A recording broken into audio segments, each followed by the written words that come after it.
Bismillahirrahmanirrahim.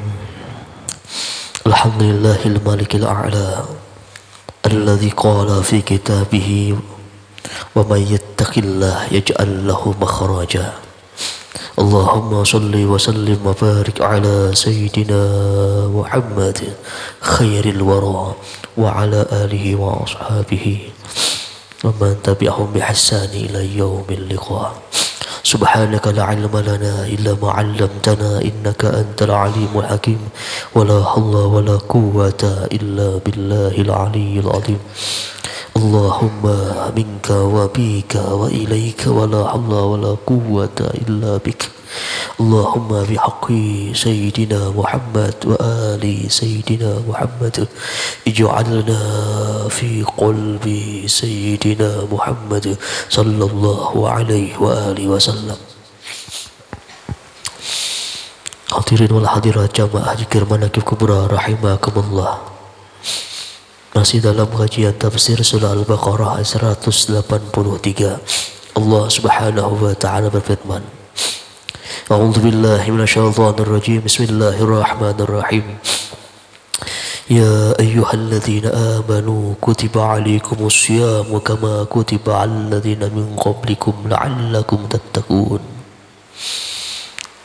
Allah Subhanahu wa taala berfirman, wahai orang-orang beriman, diwajibkan atas kalian berpuasa sebagaimana diwajibkan atas orang-orang sebelum kalian, la'allakum tattaqun, agar kalian bertakwa. Alhamdulillah, 4 minggu yang kemarin telah kita kupas kenapa Allah Subhanahu wa taala meletakkan ayat ini di ayat 183. Kenapa Allah Subhanahu wa taala menyebut kata kutiba bukan kata-kata fardhu, dan apa makna syam dan apa pula makna saum. Dan juga di minggu yang kemarin telah kita kupas apa yang dimaksud puasa orang sebelum kalian. Dan insya Allah dalam kesempatan kali ini kita tutup dengan kata-kata la'allakum tattaqun. Kita kupas dengan kalimat la'allakum tattaqun, agar kalian bertakwa. Jadi tujuan utama dari puasa ini ialah untuk menjadikan seseorang itu menjadi hamba Allah yang bertakwa. La'allakum tattaqun, agar kalian bertakwa. Jadi intisarinya, hasilnya dari sebuah puasa ini ialah takwa. La'allakum tattaqun, agar kalian bertakwa. Jadi diwajibkan puasa agar kita menjadi jiwa-jiwa yang bertakwa. Ini intinya dari sebuah puasa. Puncaknya kita disuruh agar menjadi hamba Allah yang bertakwa. Hadirin wal hadirat jamaah zikir manaqib kubra rahimakumullah. Takwa ini adalah sebuah kata yang sangat sering kita mendengarnya. Meskipun kata-kata ini pendek, namun memiliki banyak makna. Banyak makna dari yang dimaksud dengan kata takwa ini. Meskipun secara globalnya takwa ini imtisalul amri wal intiha anin nahyi. Meskipun global takwa ini maknanya demikian, menjunjung perintah, menjauhi larangan. Kalau secara globalnya takwa. Namun para ulama sufi mereka itu berbeda-beda memberikan makna takwa. Di mereka memiliki banyak definisi, banyak arti apa yang dimaksud dengan takwa. Meskipun sama-sama globalnya imtisalul amr wa intihadin nahyi, menjunjung perintah, menjauhi larangan. Hadirin wal hadirat jamaah zikir manaqib kubra rahimakumullah. Di antara ulama sufi dan juga merupakan pintunya segala ilmu, yaitu Sayyidina Ali karamallahu wajhah. Ketika beliau ditanya, wahai Sayyidina Ali, apa itu takwa?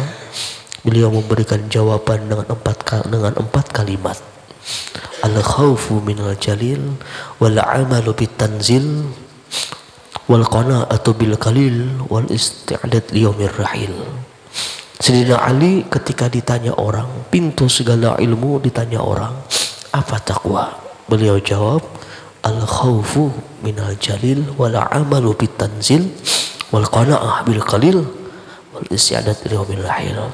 Takut kepada Allah Subhanahu wa taala, mengamalkan isi Al-Qur'an yang mulia, wal amal bit tanzil, wal qana'ah bil qalil, masih merasa cukup dengan yang sedikit Allah berikan kepada dia, wal isti'dad liyaumir rahil, dan mempersiapkan untuk negeri akhirat nantinya.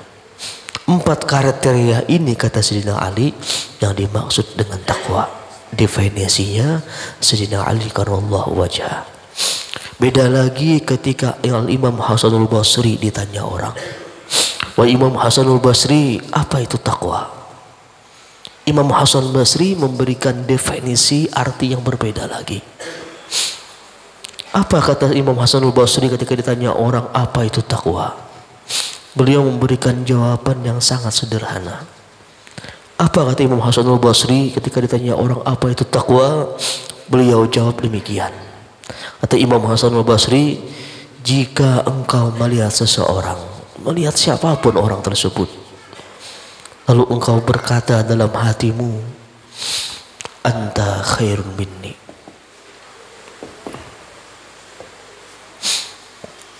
anta khairun minni. Ketika seseorang bertemu siapapun, di dalam hati kita mengatakan, engkau itu lebih baik daripada diriku.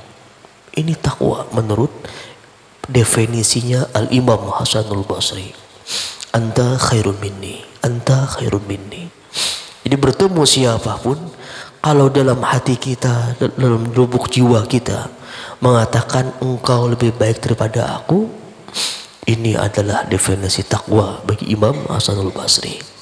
Jadi bertemu siapapun, bahkan kepada ahli maksiat sekalipun, kalau kita mampu meyakini, menanamkan dalam jiwa kita, orang itu lebih baik daripada diriku, itu adalah sifat takwa. Ini tidak ada terkecuali siapapun, pasti dia mengatakan anta khairun minni. Hadirin wal hadirat jamaah zikir manaqib kubra rahimakumullah. Ada lagi pernah ditanya orang Al-Imam Sufyan Ats-Tsauri. Imam Sufyan Ats-Tsauri.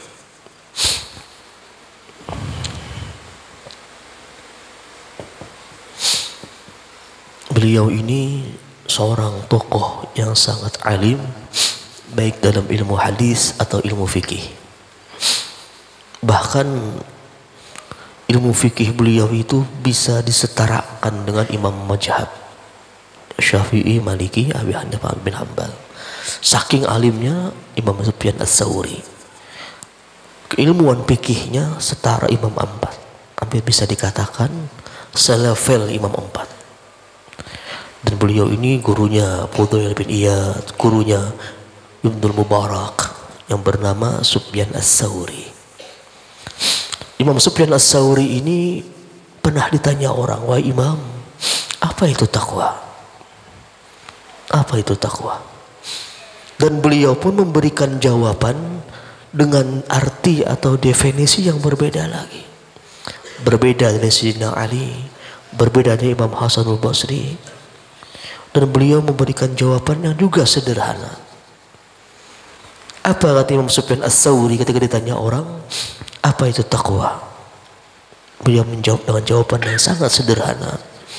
Kata Imam Sufyan Ats-Tsauri, takwa itu ialah ketika engkau menyayangi orang lain seperti engkau menyayangi dirimu sendiri. Yang mengamalkan hadis Nabi, la yu'minu ahadukum hatta yuhibba li akhihi ma yuhibbu li nafsihi. Apa kata Rasulullah? Tidak sempurna iman sehingga mencintai saudaranya seperti mencintai dirinya sendiri. Imam Sufyan Ats-Tsauri mendefinisikan takwa itu menurut hadis Nabi tadi, bahwa takwa itu kata beliau ketika engkau bisa mencintai orang lain sama persis engkau mencintai dirimu sendiri. engkau menyayangi orang lain sama persis engkau menyayangi dirimu sendiri. Itu baru bisa dikatakan takwa, kata Imam Sufyan Ats-Tsauri. Dan masih banyak lagi arti dan definisi takwa bagi para ulama-ulama sufi, meskipun semuanya kembali kepada imtisalul amri wal intiha anin nahi, menjunjung perintah dan menjauhi larangan. Hadirin wal hadirat jamaah zikir manaqib kubur rahimakumullah. Namun ada hal yang unik dalam Al-Quran tentang mendefinisikan takwa. Jadi ini versi ulama sufi, namun Al-Quran pun tidak kalah tinggal diam. Al-Quran pun juga tidak diam ketika mengartikan takwa. Bisa kita lihat surah Al-Imran ayat 133 sampai 135. Ini definisi takwa versi Al-Quran. Jadi Al-Quran juga ikut memberikan arti definisi takwa. Jadi bisa kita lihat surah Ali Imran ayat 133 sampai 135. Apa kata Allah Subhanahu wa taala?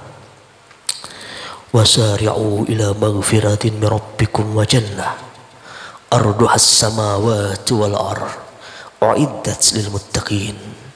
Bersegeralah kalian kepada keampunan Tuhan dan surga Tuhan yang luasnya arduhas samawati wal ardh, yang luasnya itu seluas langit dan bumi, bahkan mungkin luas lagi.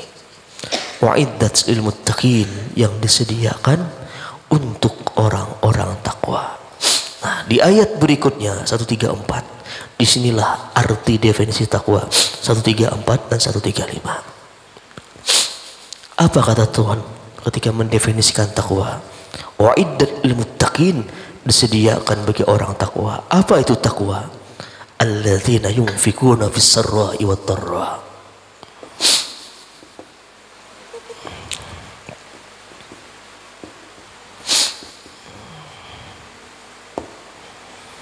Alladzina yunfikuna fis sarra'i wad dharra. Takwa itu kata Al-Quran ialah orang yang bisa berinfak di waktu dia lapang ataupun di waktu dia sempit. Yunfikuna fis sarra'i wad dharra. Ciri orang takwa dalam Al-Quran Ali Imran 134, alladzina yunfikuna bis sarra'i wad dharra, orang yang mampu berinfak ketika dia lapang, bahkan ketika dia sulit pun masih bisa berinfak. Kalau kita simpelkan, orang yang istiqomah dalam berinfak, tak peduli dia waktu lapang atau dia waktu sempit. Ini yang definisi takwa yang pertama. Alladzina yunfikuna fis sarra'i wad dharra. Syekh Tantawi pernah memberikan ibrah tafsir ayat ini.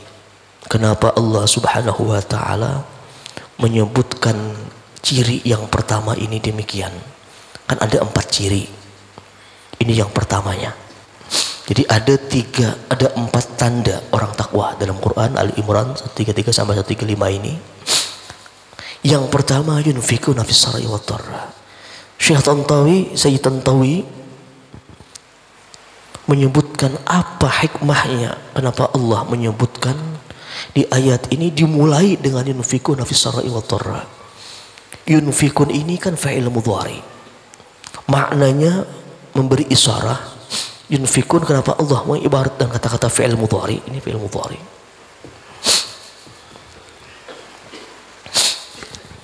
Ini merupakan aktivitas yang senantiasa berkesinambungan. Dan kenapa Allah Subhanahu wa taala mendahulukan kata yunfikun ini bisarri wad dharra di nomor yang pertama daripada 3 nomor yang lainnya? Ada 4. Ranking pertamanya malah yunfikun bisarri wad dharra. Kata Sayyid Tantawi, kenapa demikian? Kata beliau, kenapa Allah mendahulukan syarat pertama yunfikun ini? Karena kata beliau, orang yang mampu menafkahkan hartanya, berinfak bagi lapang ketika waktu lapang dan sempit ini, itu bukan orang yang sembarangan, bukan orang yang biasa-biasa. Kata beliau, orang yang mampu yunfikuna fis sarai wad dharra, kata si Tantawi, ialah orang yang benar-benar ikhlas dan memiliki hati yang bersih. Dia tidak sembarangan. Orang yang mampu yunfikuna fis sarai wad dharra, pasti orang itu memiliki hati yang benar-benar bersih dan hati yang benar-benar ikhlas. Itulah kenapa kata Sayyid Tantawi, Allah dahulukan daripada yang berikut-berikutnya ini.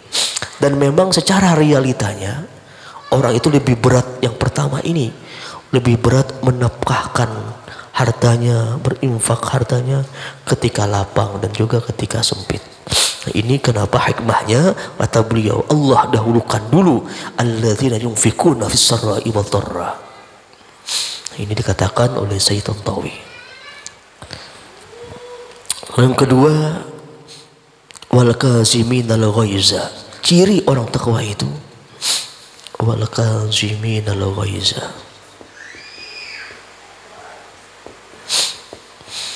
Orang yang mampu menahan amarahnya. Orang yang mampu menahan marahnya. Dalam tafsir Al-Misbah disebutkan kenapa wal kazimin ini. Makna al-kazimin ini menutup sesuatu dengan rapat. Kalau diibaratkan ada sebuah wadah terisi air, kita tutup dengan sangat rapat sampai airnya tidak keluar.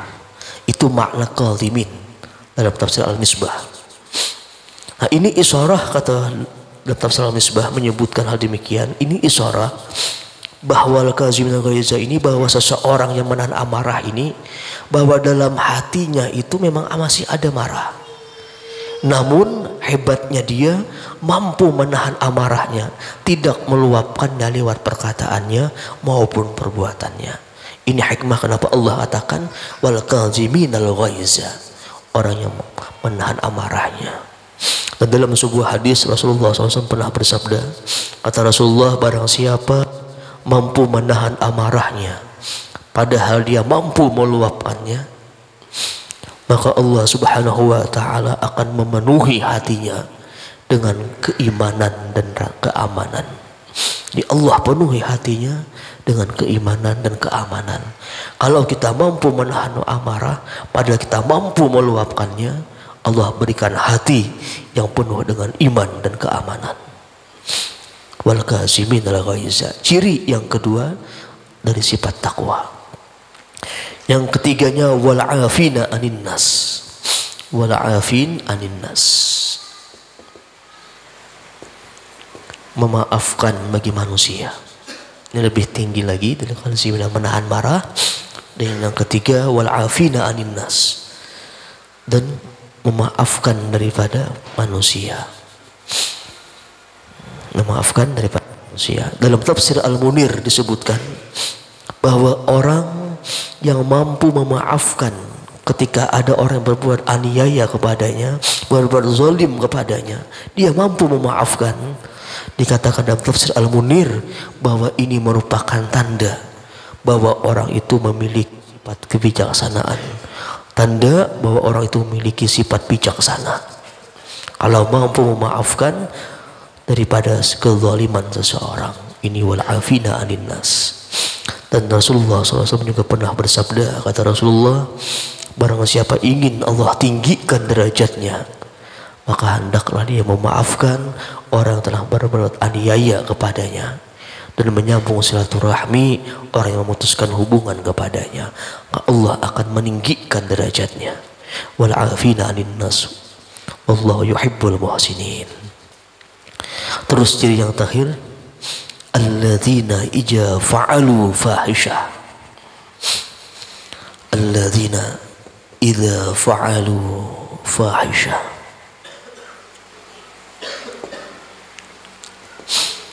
Aw zalamu anfusahum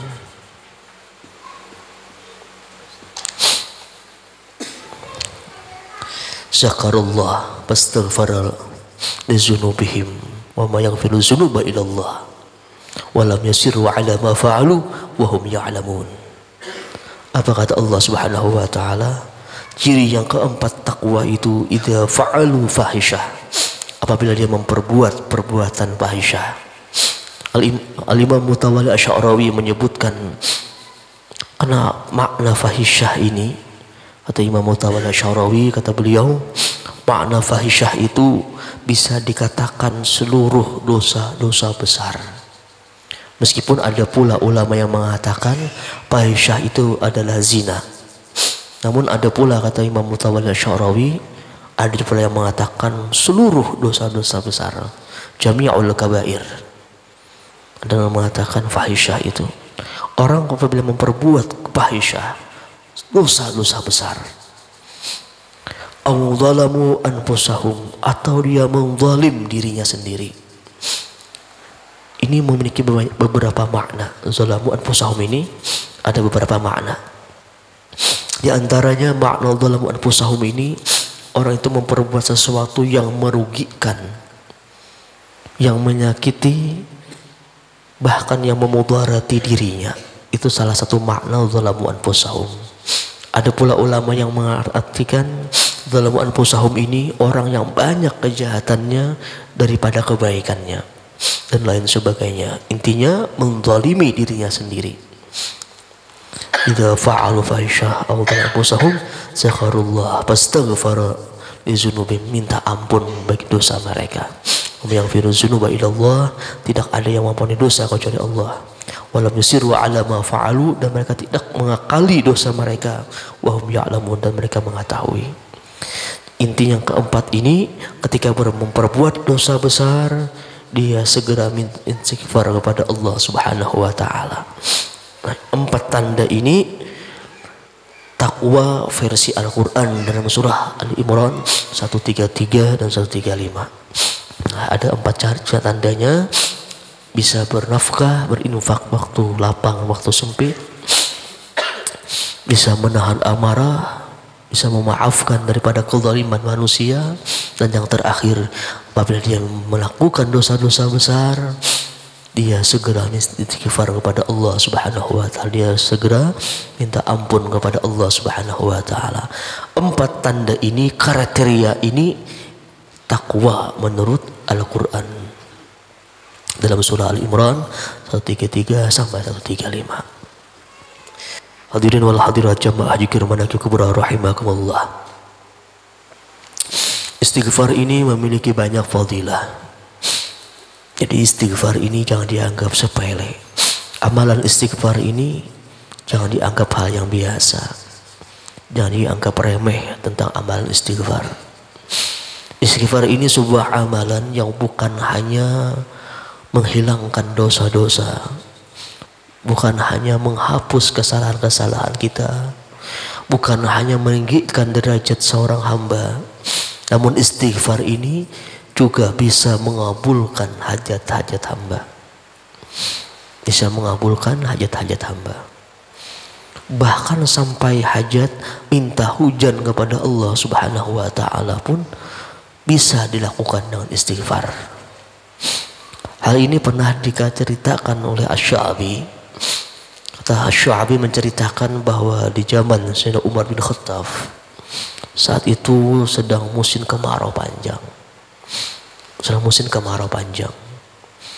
Orang-orang sangat berharap akan turunnya hujan. Begitu pula Sayyidina Umar bin Khattab, beliau pun juga sangat mengharapkan turunnya hujan. Namun ketika itu beliau, Sayyidina Umar bin Khattab ini cuma memperbanyak istighfar. Astagfirullahaladzim. Itu yang dibaca beliau, diperbanyak beliau. Sampai-sampai sahabat lain itu ada bertanya, wahai Sayyidina Umar bin Khattab, kami lihat engkau itu tidak berdoa minta hujan. Kami lihat engkau itu cuma memperbanyak istighfar. Kenapa engkau tidak memperbanyak doa minta hujan kepada Allah Subhanahu wa taala? Apa dijawab Sayyidina Umar bin Khattab radhiyallahu an? Ketika orang bertanya demikian, beliau langsung membacakan surah Nuh ayat 10 dan ayat 11. Apa kata Allah Subhanahu wa taala? Istaghfiru rabbakum innahu kana ghaffara yursilis sama 'alaikum midrara. Surah Nuh ayat 10 ayat 11. Beliau langsung ketika ditanya demikian, beliau jawab dengan Al-Quran. Surah Nuh 10 ayat 11. Istaghfiru rabbakum innahu kana ghaffara. Minta ampunlah kalian kepada Allah, sesungguhnya Allah itu zat yang sangat maha pengampun. Ini saya Allah subhanahu wa ta'ala yursil sama alaikum mitrara. Saya dia akan mengirim hujan yang lebat atas kalian. Lalu beliau mengatakan, ya qaumi, wahai kaumku, istaghfiru rabbakum summa tubu ilaih. Wahai kaumku, kata Umar bin Khattab, minta ampunlah kalian kepada Allah dan bertaubatlah kalian. Yursil sama alaikum mitrara. Saya Allah akan menurunkan dari langit hujan yang sangat deras. Nah, dan tidak begitu lama Allah subhanahu wa ta'ala pun menurunkan hujan dengan istighfarnya Sayyidina Umar bin Khattab dan juga sahabat-sahabat yang lainnya. Aqulu qauli hadza wa astaghfirullahalazim li wa lakum wa lisal muslimina wal muslimat wa bismillahirrahmanirrahim. Bismillahirrahmanirrahim.